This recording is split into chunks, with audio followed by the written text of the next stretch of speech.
All right, welcome. I hope everyone's doing well on this beautiful sunny day. Yeah, I'm going to turn off the doorbell. We know people will come, and we're going to talk about that doorbell later.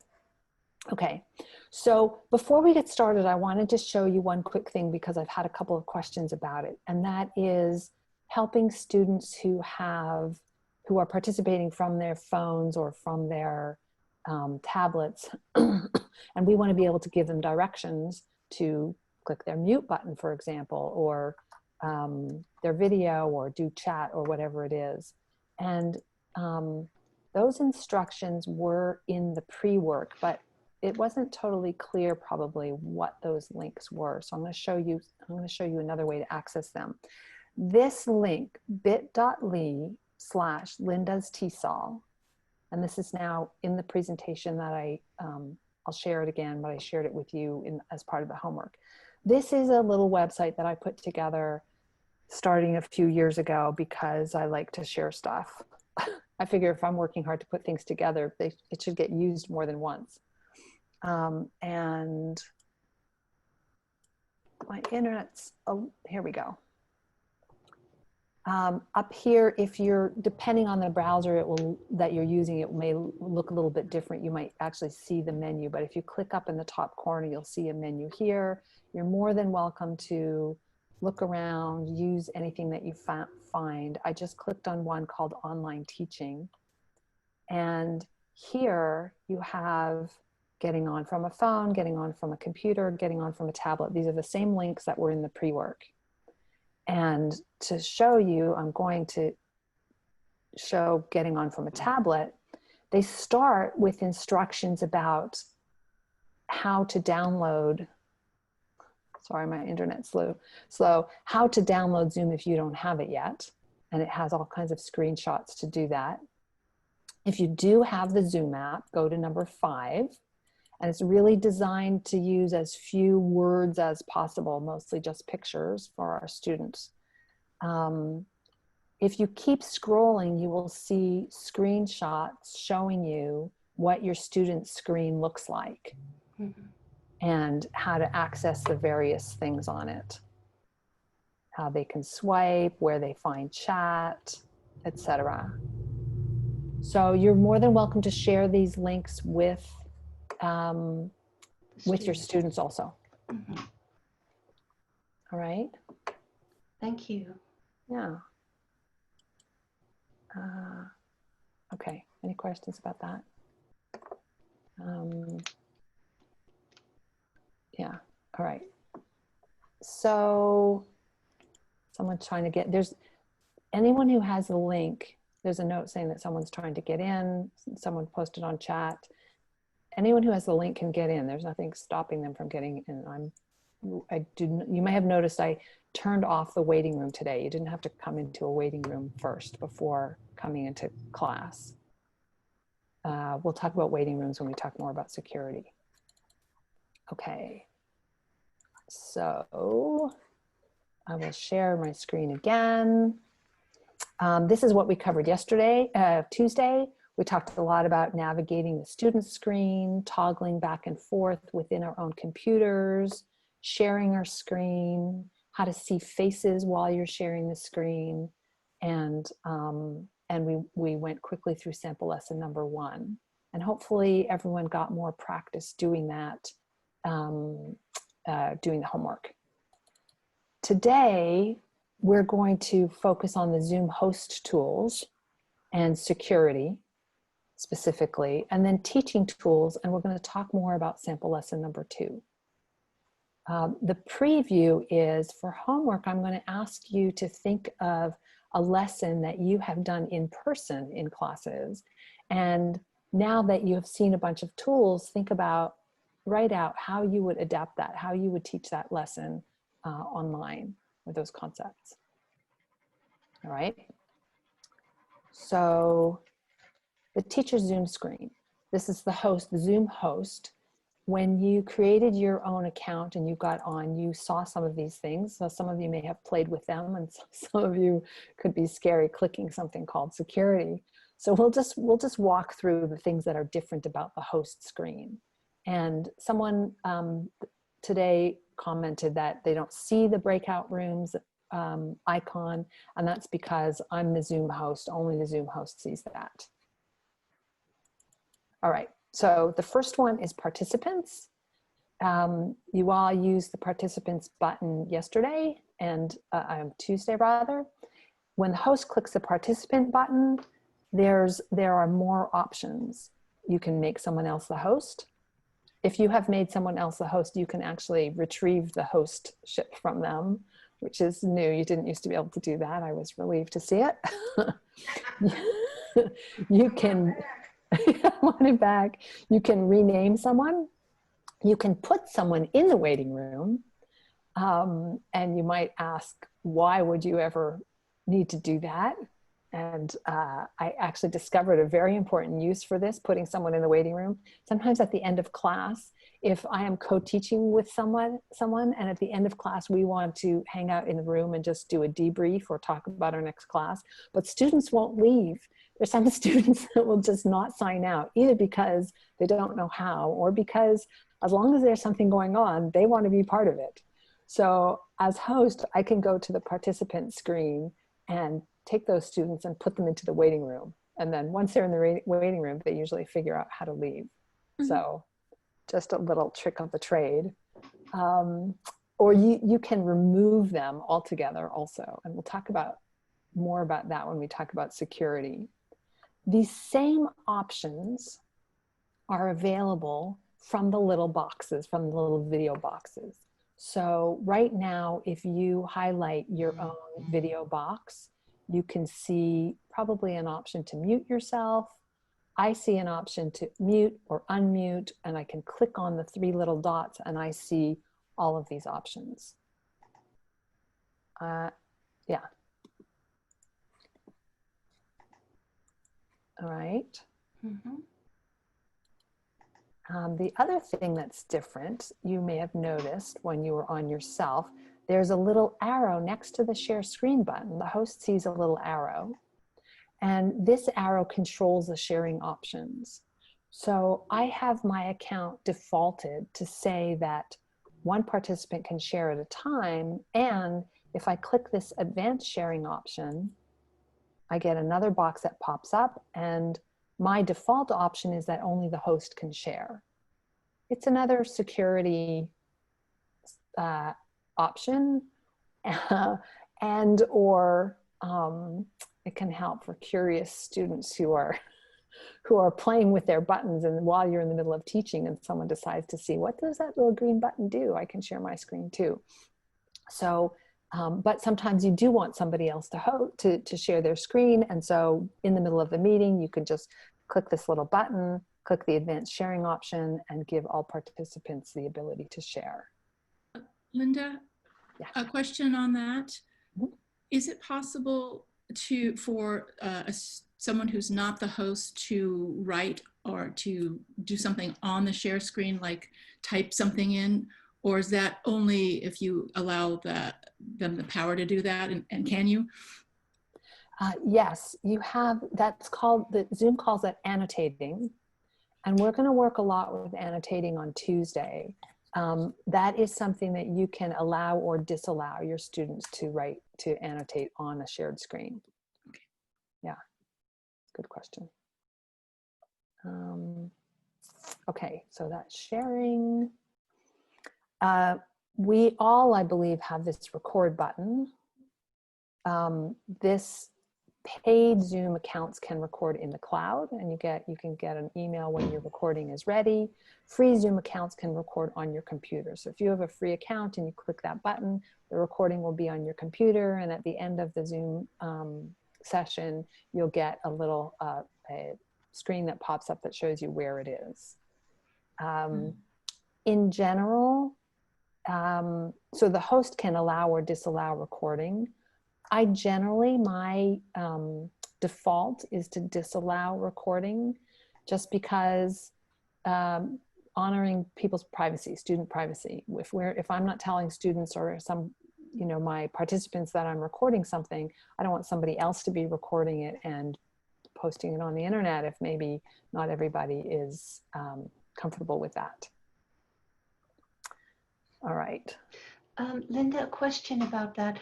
If you decide to record and the students are okay with that and you save it on to your computer, aren't those files like really, really large? Don't they just suck up a lot of your computer's memory? Remarkably, they are not. They're not Oh. nearly as large as you'd think they were. Okay. Okay, I've been good. surprised at that. Yeah. Okay. I have a question, Linda. This is Catherine. When you say settings there, you mean when you set up the initial meetings in the Zoom account? Is that, and that's where the settings button is? Yes, there are some, if you look,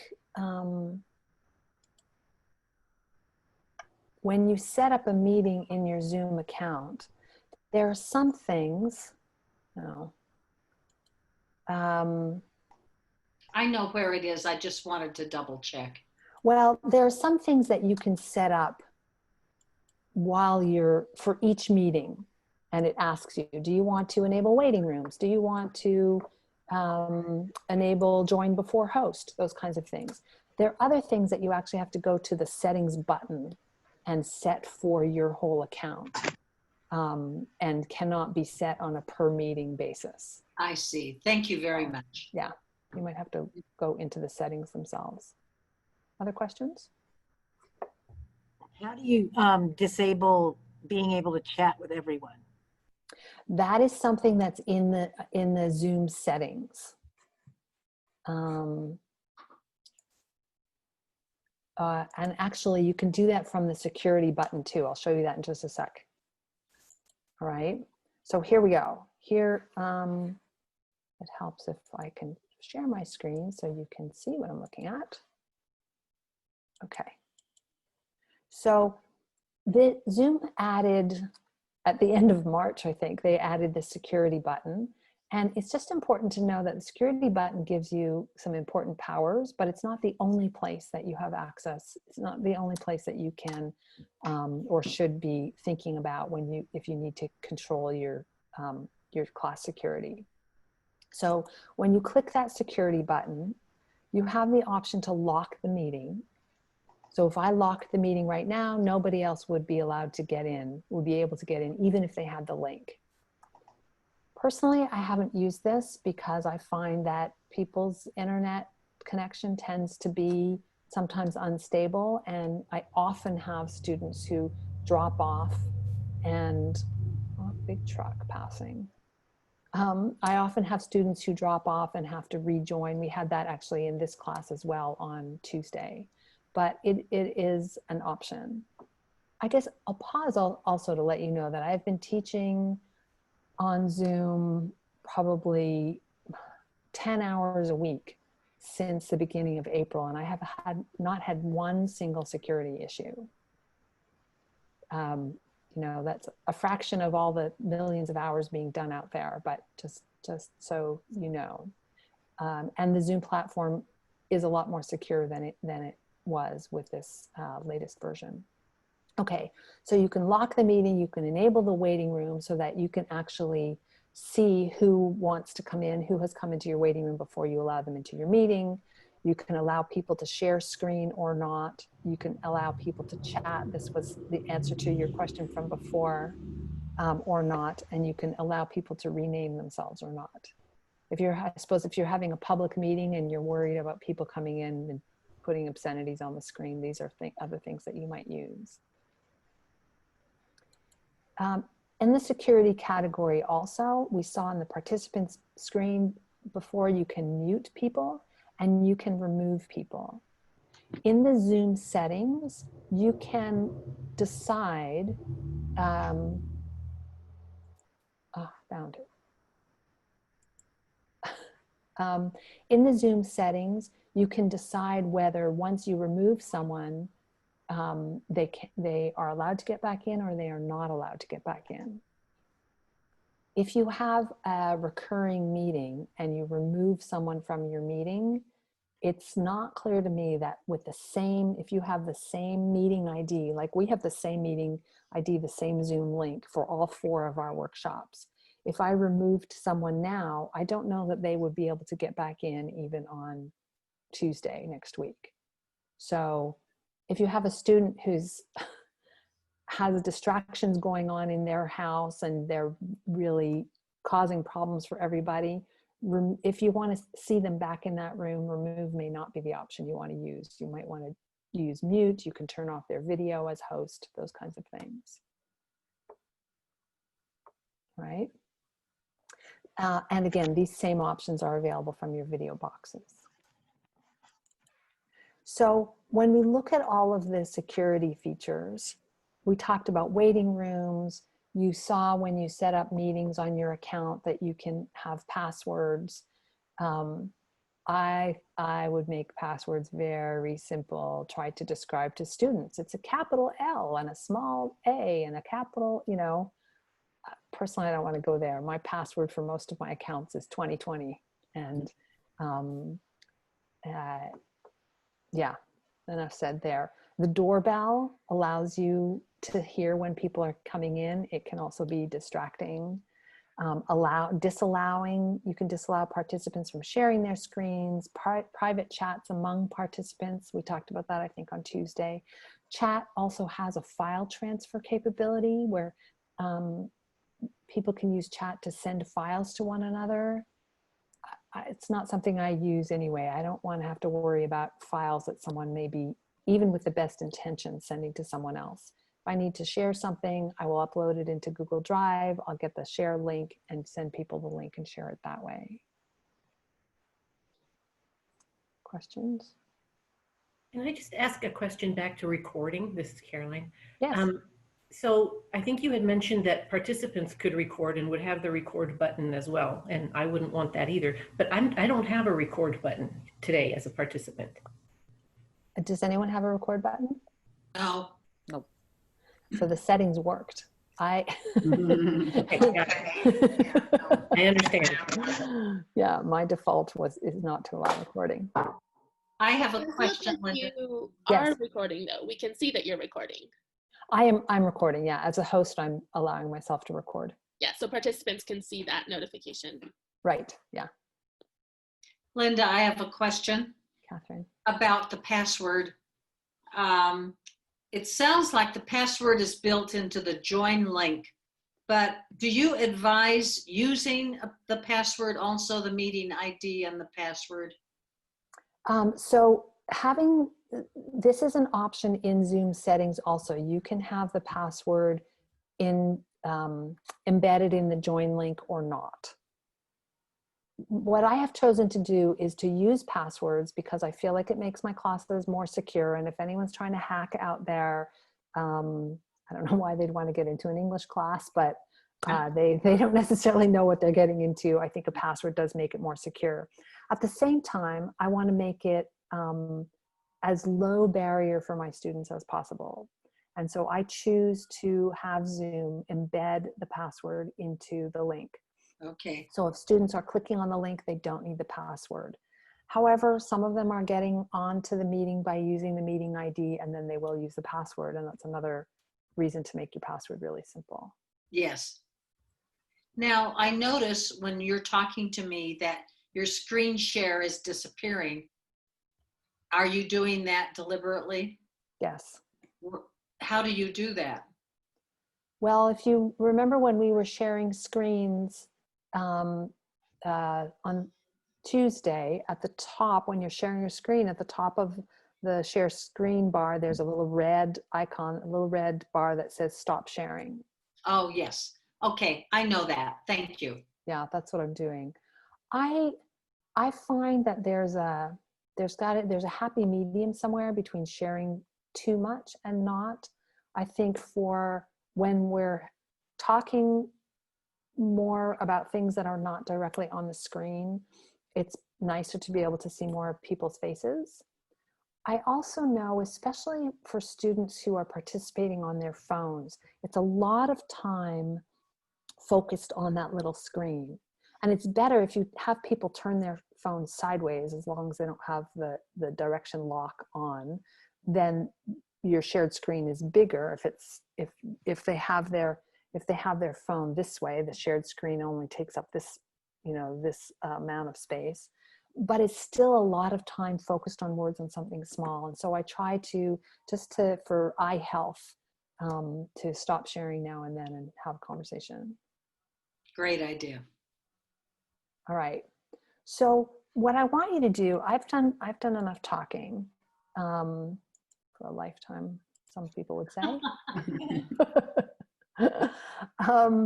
I'd like you to spend a few minutes, maybe 5 minutes, we'll go into breakout rooms. And I want you to go look at these security options and talk about what the disadvantages of each security option might be. Because like a lot of things, more secure can mean less accessible. And which of these, it's a personal choice, right, about where on that balance you're going to be, but every decision you make is going to impact your students in some way. So I saw some of you take pictures already of it, which is great. And I am going to start breakout rooms while you're thinking about that. And there we go. We'll talk next week also about, I'll show you the teacher side of breakout rooms. And just take about 5 minutes to walk through these and talk about which ones you think you would want to use and why, which ones you would not want to use and why. All right, here we go. Welcome back. We are back. The room that I was in, and actually the one that I was in before that also, I think, people were talking about the virtual backgrounds and whether you can allow or disallow that. And I have disallowed it in my settings, and I've noticed that people can still use them. And so I got on a Zoom user forum, and this is a feature that needs fixing in Zoom, because disallowing personal backgrounds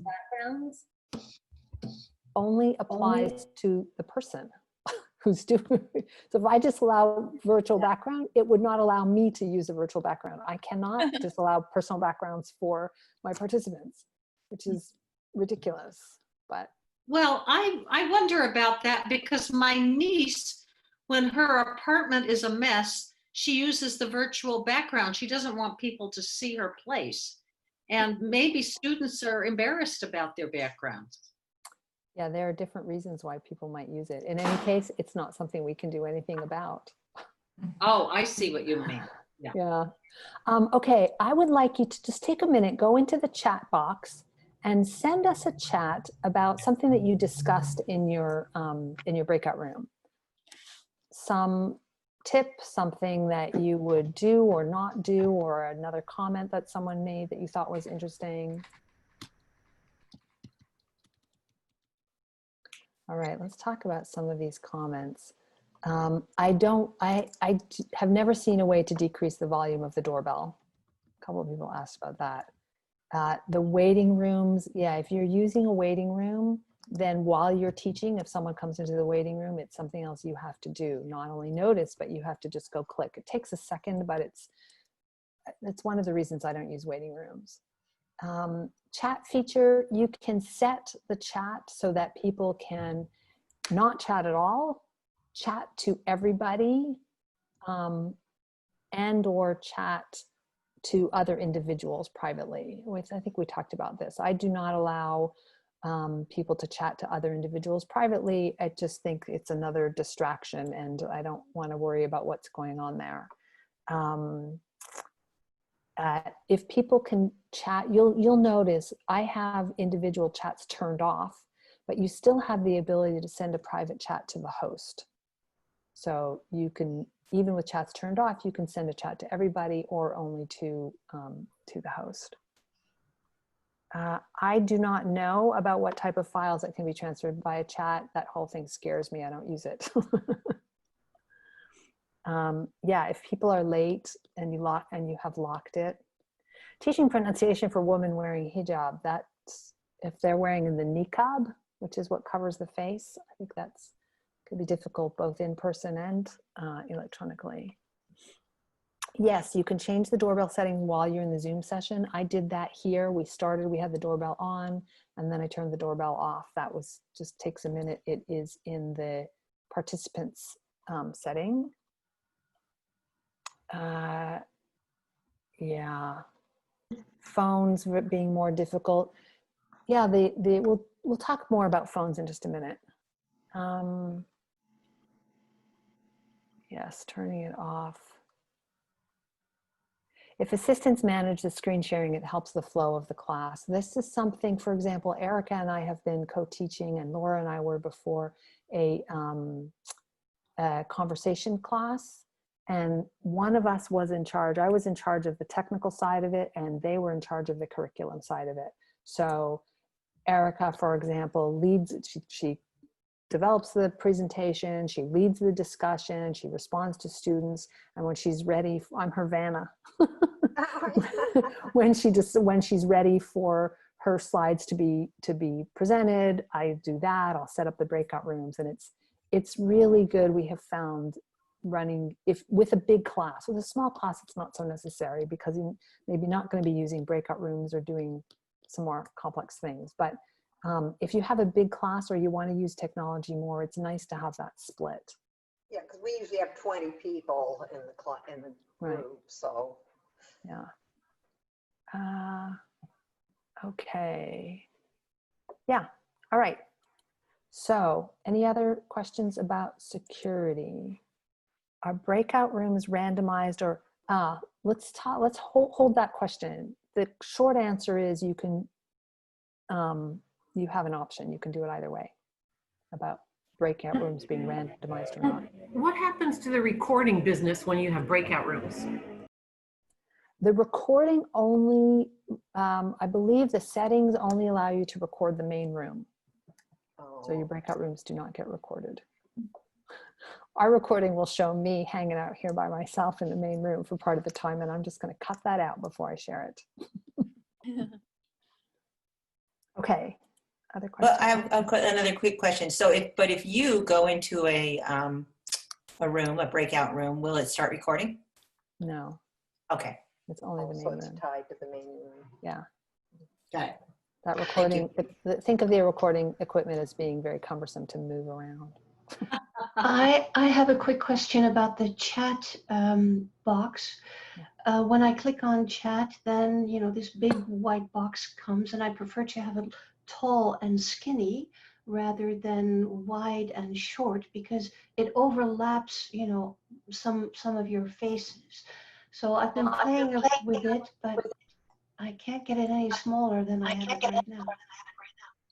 You can, sorry, there's echo coming from somewhere. You can put your cursor on the size of the chat box, click and drag it to different sizes. Drag it narrower or longer. So you can move that around. Other questions? All right. I have a whole category of things now that I wanted to touch on with you guys called things to think about. And actually, I changed the order of my slides. The first one should be things to think about, and the second one is more things to think about. But we'll just leave it like this for now. We talked a little bit about students on phones. The reality is a lot of our students, that's their only option. They don't have computers. And we want to make our classes, where I'm teaching, we want to make our classes as low barrier as possible. And so it's just important to remember what kinds of challenges people on phones might have. For that,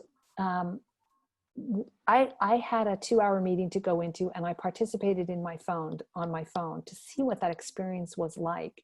And that's where I realized that if people turn their phone sideways, the shared screen becomes really big.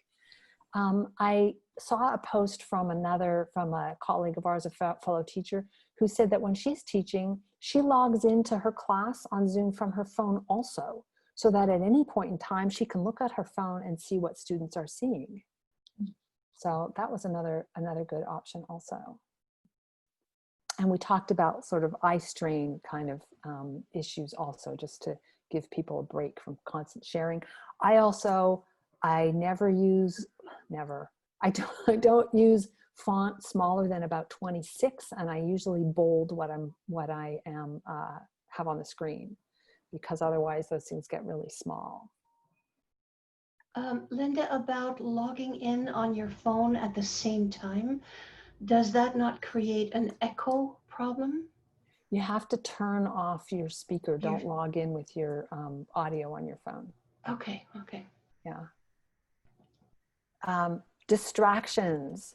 There are great things about having people at home. You can ask them to bring things from their kitchen, for example.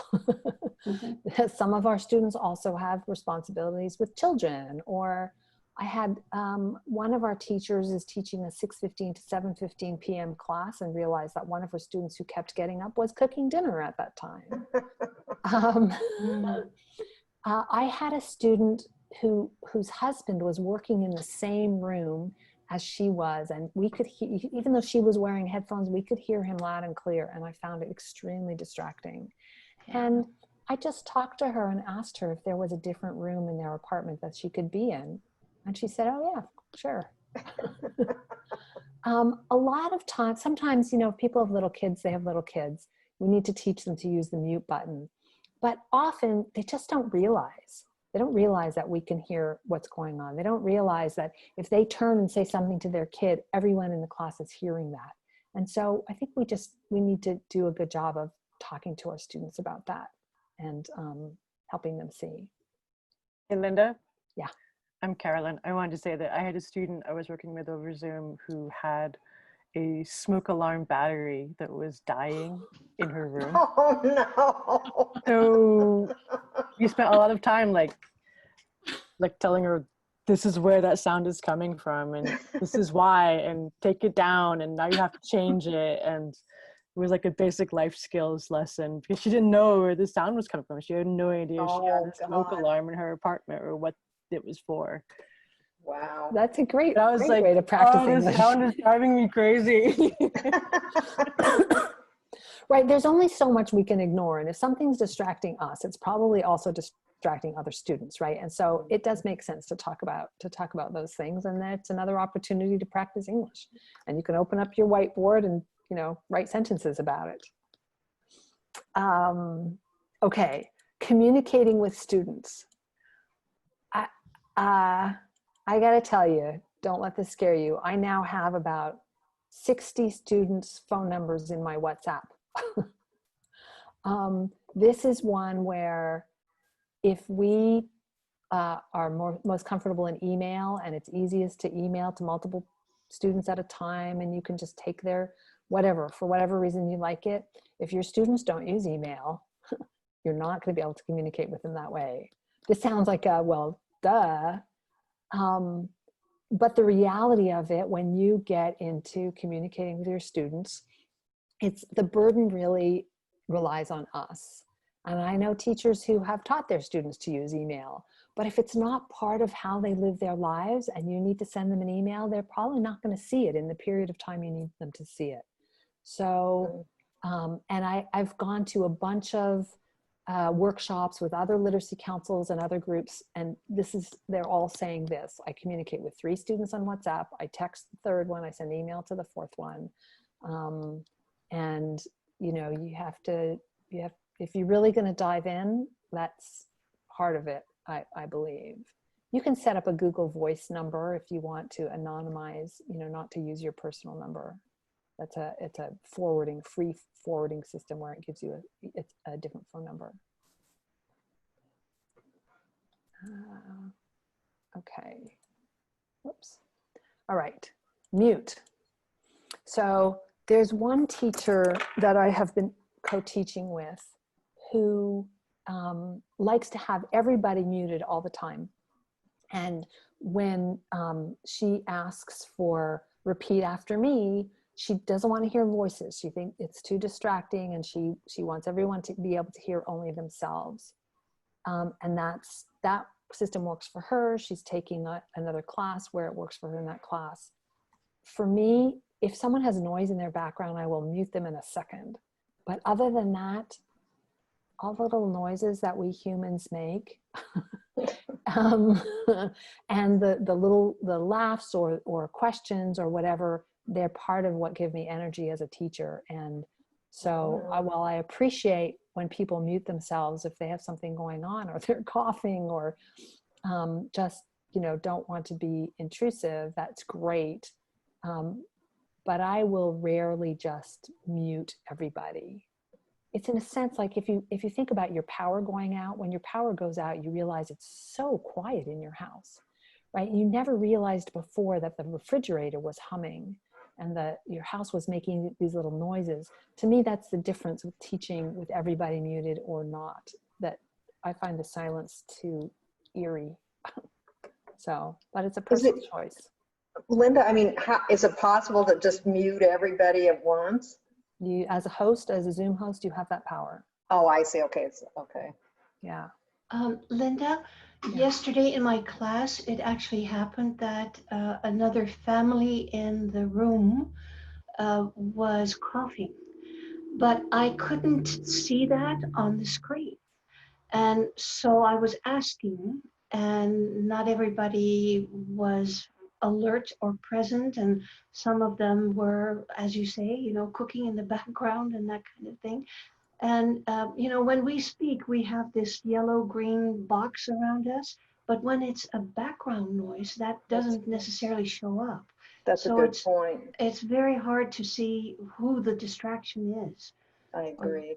It depends. Sometimes for background noises, the yellow box does show up. It depends who else, if there's someone else talking. I find that I tend to know after a while, you get to know your students and the noises in their houses. We have a few students in the conversation group that if there's a background hum, I just automatically look for that student and mute them, and 9 times out of 10, the hum goes away. Oh, okay. So, yeah, just something else in our bag of tricks.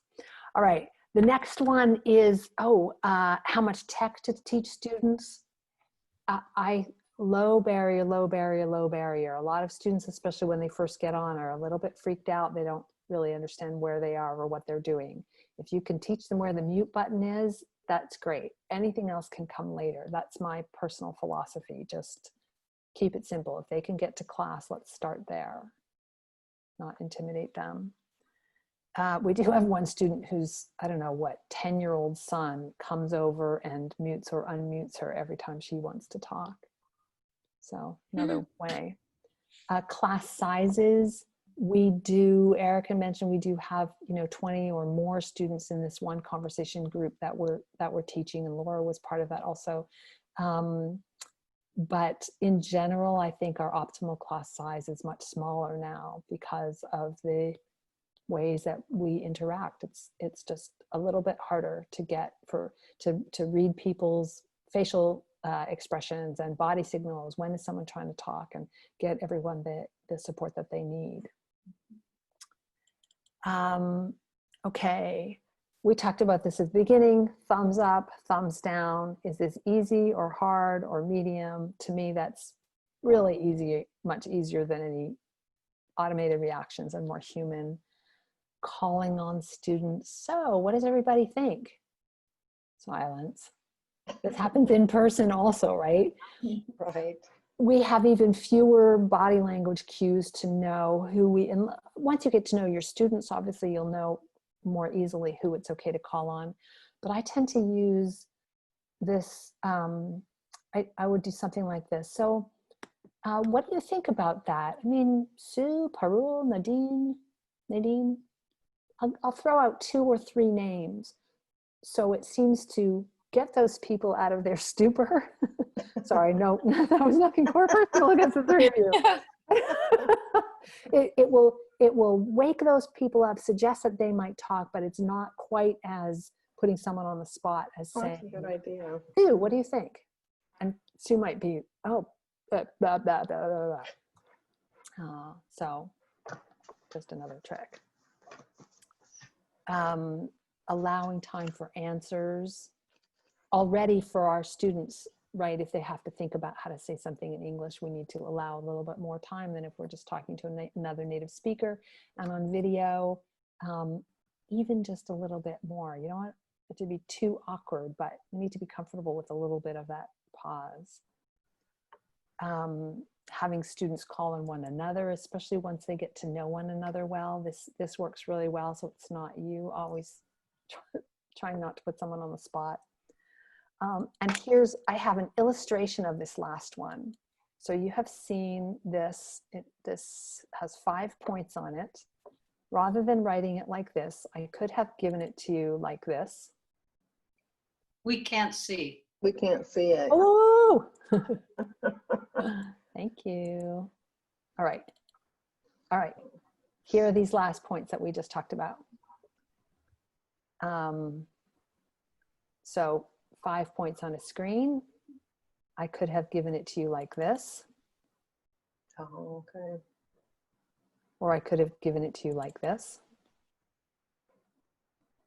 And really, and this goes for native speakers or even in person, if you're doing a presentation with a live audience, if there are a lot of words on your PowerPoint or on your screen, our human nature is to want to read those words rather than listening to the person who's talking up front. And for students, that reading takes even that much longer, and they're a little less secure about their English. They're more likely to do it. So you're there to talk and to teach. What's on your screen. This could even be divided out into 2 screens rather than having them all on one. So something else to think about. All right. Okay. All right. Let's just do this. So no whiteboard, no markers. What can we use? What have you seen me do instead of using a whiteboard? PowerPoint. PowerPoint. Google Slides. Yeah, right, or Google Slides. And essentially not just your slides that are pre-prepared, right? But I mean, this is my whiteboard right here. This is what I'm doing. Doesn't Zoom have a whiteboard? I think I was in a Spanish class where the teacher used it. Zoom has a whiteboard. Let's just go do that right now. And when you share your screen, oh, I know, okay. When you share your screen, one of the options it gives you is to use a whiteboard. And I have too many things open. Here's a whiteboard. I can draw on it. I can write text. So how easy is that to see compared to what I was doing with my Google Slides?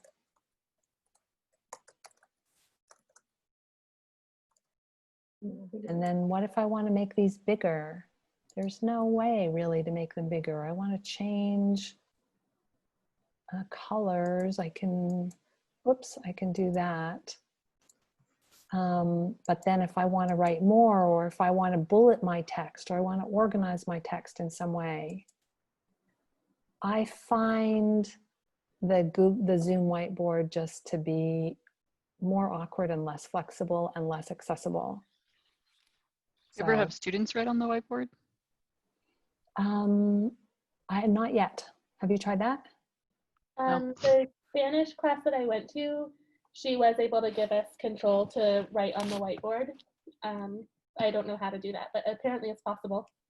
It is. We're going to work a fair bit with annotation. That's what Zoom calls it on Tuesday. There are some really productive ways to use Zoom's annotation feature. For me, the whiteboard is more like a toy, I find, because that the text you can't make dark and big. So for people on their phones, that's harder. The drawing tools are, how many of us can even sign our name with a mouse, you know, drawing tools. I just find it to be awkward. So it's there. Have you used a real whiteboard? I mean, my daughter teaches in this way. She just puts a real whiteboard behind her and starts drawing. Yeah, actually, I have not done that, but I know teachers who do, and there's some great examples of it on the Portland ESL Network YouTube channel, and I can share those links. Cool. Other questions? I have a question. So if you did want to write words, you could open a Word document and type the word in. Is that what you're suggesting as an alternative? Exactly, and that's exactly what I'm doing here. This happens to be Google Slides, but it can be PowerPoint, it can be a Google Doc, it can be a Microsoft Word, it can be whatever the Apple Pages. Thank you. It can be anything you want. You can share it. You can make your text big. You can, circle things. And that wasn't a circle. Whoops. Especially if you do it often. And some of these things we tend to be sensitive. Some of us tend to be sensitive about, whoops, oh, I did that wrong. It takes me an extra second to get my square big and red and noticeable. But if we were in the classroom, are you masterminding every second of that class? I feel like I spent half the class looking for my glasses. Times have gone to grab a whiteboard marker and found it to be dead. Exactly.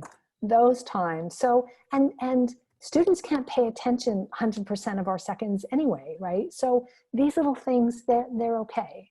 They're okay. And we, some of us bring toys to entertain also. How many eyes we can count? Is this a vegetable or a fruit? I don't know. So Linda, so that whiteboard feature, can it be used in the breakout room or not? Students who can share know how to, and you can decide to teach your students this or not. Students who can share their screens in the breakout rooms could opt to share the whiteboard if they want to. But what about the person, like, the teacher in the breakout room? Yeah, anyone in the breakout room could share that whiteboard, or what I would do is open a blank Word document and share that and use that as my whiteboard. Okay. Yeah, thank you. An interesting feature, if you disallow screen sharing in Zoom, it does not apply to breakout rooms. There's another little bug or something. Yes, screen sharing is turned off, but if you went into breakout rooms right now, you would all be able to share your screens. So just something to note. Okay, let's see. We have not a whole lot of time left, but I want to get to the sample lesson just to share another way that we put these things into practice. And on Tuesday, we're going to spend more time on the teaching aspects and less time talking about the technology. But I feel like the technology is an important background. Okay, we are sharing now, right? Okay, so this is a lesson that I taught to an intermediate and advanced group of students about the ED pronunciation rules. And I'm going to go through it like Tuesday. I'm going to go through it fairly quickly because I just want you to see the different steps, and just as a way to get your creative juices flowing about different kinds of ways you might approach something. So in order to, first we talked about syllables. I wanted to make sure that they understood what a syllable was, what a syllable is, because sometimes ED adds a syllable and sometimes it doesn't. And then my favorite way really to approach many lessons is try to elicit the answers, not just to tell students why, but to get them to think about what the rules might be or what the meaning might be, whatever it is we're talking about. So I presented them first with some questions. Sometimes ED adds a syllable, sometimes it doesn't. Sometimes it adds a D sound, sometimes it adds a T sound. And why? The question was why? And this question was met with silence. We had about 22 students on the screen, and with some of them with amazing English, no idea. And I bet a lot of you are thinking, well, I don't know why, how, what, how. I had to look. Things. Exactly, it's one of those things. Memorize it. we just learn it as native speakers. We don't necessarily know why. And I also had to look this up before the first time I taught it. But for students, knowing the rules was very helpful. So then, still not wanting to give them the answer, I presented them with 3 rows, and we walked through and pronounced each of these words so that they could understand what I really meant by this: marked, laughed versus achieved, controlled, damaged. And at this point, I gave them a minute to really think about it, and someone came up with the thought that it was the last sound that made the difference. We snuck out of that and talk about the difference between whispered or voiced consonants. A more classic way to describe these are unvoiced, voiced and unvoiced. But another teacher gave me this idea which seemed to be easier for students to get: whispered consonants and voiced consonants. And we taught, touching our throat, and talked about the difference in them. And then we went back to this list and went through all the words again to confirm that, yep, the whispered consonants have a T, and the ones that don't have a D, and the ones where it adds a syllable all end in the T sound or the D sound. So this was mostly receptive. They didn't have to come up with pronunciation on their own.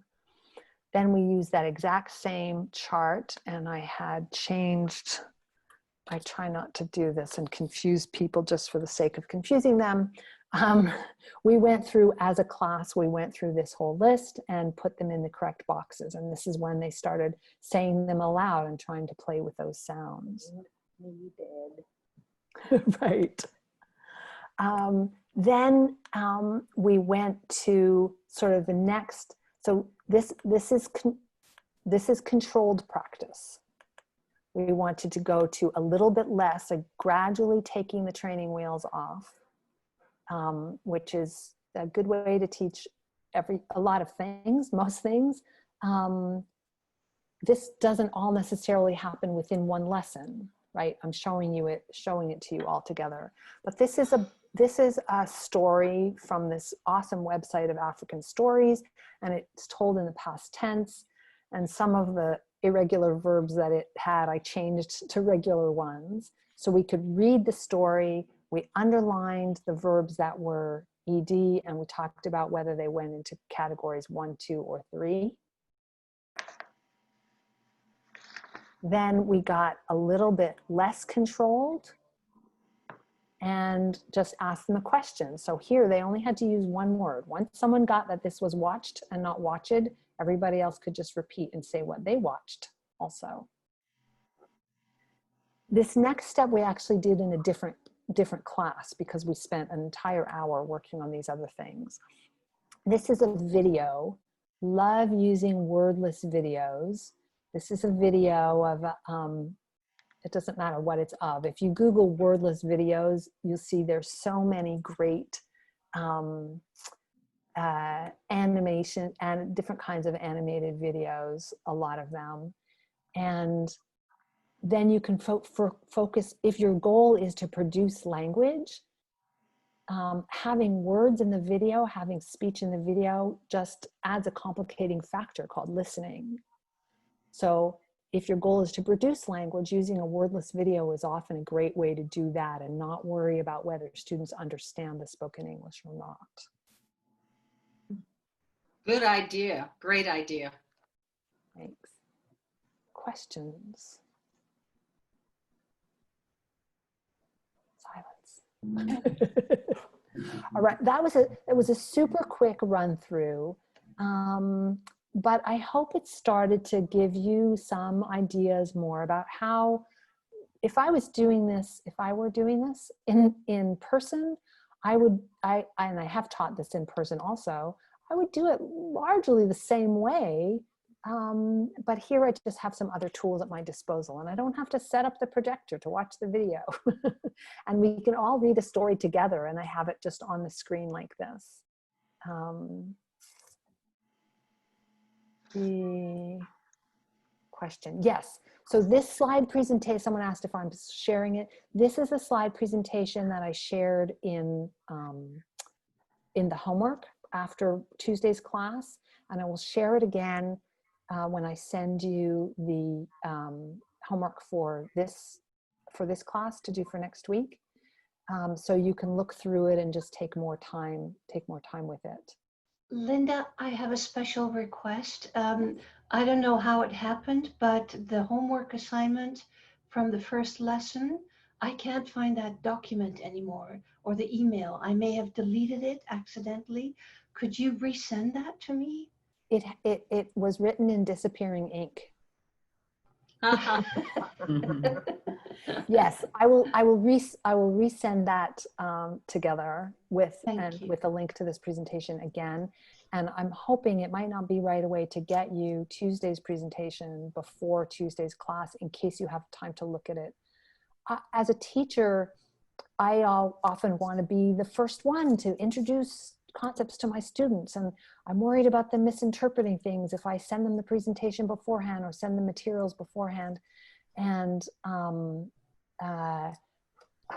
then a few years ago, I spent 3 terms taking Russian 101 at Portland Community College. And I knew nothing. I didn't know the alphabet or anything in Russian at all. I couldn't say hello or thank you. And that class was taught immersion style, sort of the way we teach our students. The teacher spoke English, but didn't use much English in the classroom. And that experience transformed a lot of things about my teaching. It really informed, I think about it every single class that I took. And one of the things that I found as a student in that class was that it was hard to absorb information the first time that I heard it. And if I was hearing it in class for the first time, it was often very difficult to follow. But if I got, it didn't have to be, she didn't use slide presentations, but if I could know what pages we were going to do in class beforehand, it didn't diminish the amount of attention that I paid in class. It made that class time so much more valuable for me because I had something going in. We say practice makes perfect, and then we expect students to get something the first time we present it or the first time we work on it. So I'm trying to carry that through and honor that for your learning for this class also. And that's one of my reasons for wanting to send you information beforehand. I totally agree with that. I have a lot of return students because as they apply for citizenship, sometimes it takes a year before they even get their date for the interview. So they could come 2 or 3 times, and that's how they learn. And that's okay. We allow them to retake the class. No problem. Yeah. All right. Any other final questions? I will stick around a little bit in case anyone does want to chat or have questions, but otherwise have a great weekend and enjoy the summer weather, and I'll see you on Tuesday. Thank you, Linda. Thank you, Linda. Thank you. Appreciate it. Bye-bye.